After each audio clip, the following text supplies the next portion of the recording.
नमस्कार दोस्तों, मैं हूं प्रथमेश और आप देख रहे हैं दशावतार की कहानी।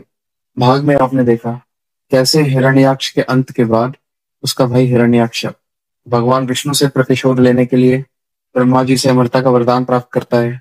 अब शुरू होती है एक ऐसी कथा जहां अधर्म का अहंकार टकराता है एक मासूम बालक की अडिग भक्ति से। ये है प्रहलाद की कथा। एक बालक, एक भक्त और उसकी अमर आस्था।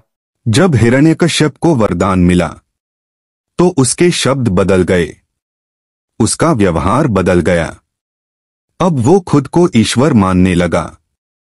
उसने आदेश दिया, तीनों लोकों में मेरी पूजा होगी।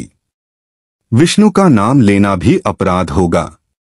लेकिन सृष्टि की यही विचित्रता है, जब अधर्म सबसे शक्तिशाली लगता है तभी कहीं न कहीं धर्म की चिंगारी जन्म लेती है।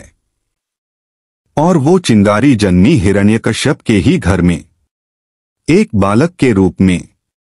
नाम था प्रहलाद। उसकी मां कयाधु जब गर्भवती थी तब उसे नारद मुनि ने आश्रय दिया था। नारद जी ने उसे भगवान की कथाएं सुनाई और वो हर शब्द बालक प्रहलाद ने गर्भ में ही आत्मसात कर लिए। उसका जन्म असुर कुल में हुआ था, पर हृदय पूरी तरह विष्णुमय था। प्रहलाद जब बोलना सीखा तो पहला शब्द था नारायण। वो खेलते खेलते मंत्र बोलता, सोते समय भगवान का नाम लेता। जब हिरण्यकश्यप को यह बात पता चली तो उसका अहंकार कांप उठा। उसने गुरुओं को बुलाया, मेरे पुत्र को समझाओ, उसे मेरा नाम लेना चाहिए न कि विष्णु का।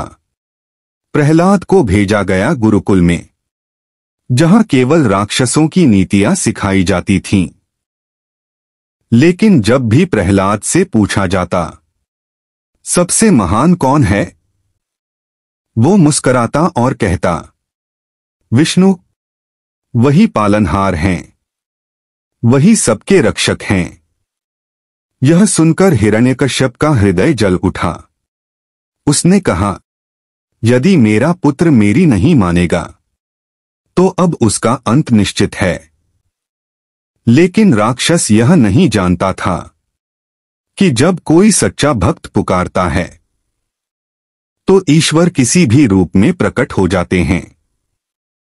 और यही कहानी अब मोड़ लेती है।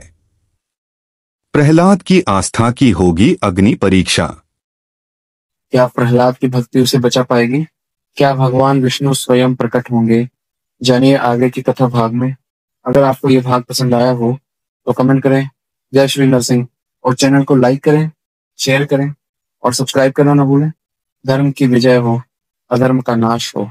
जय श्री हरि।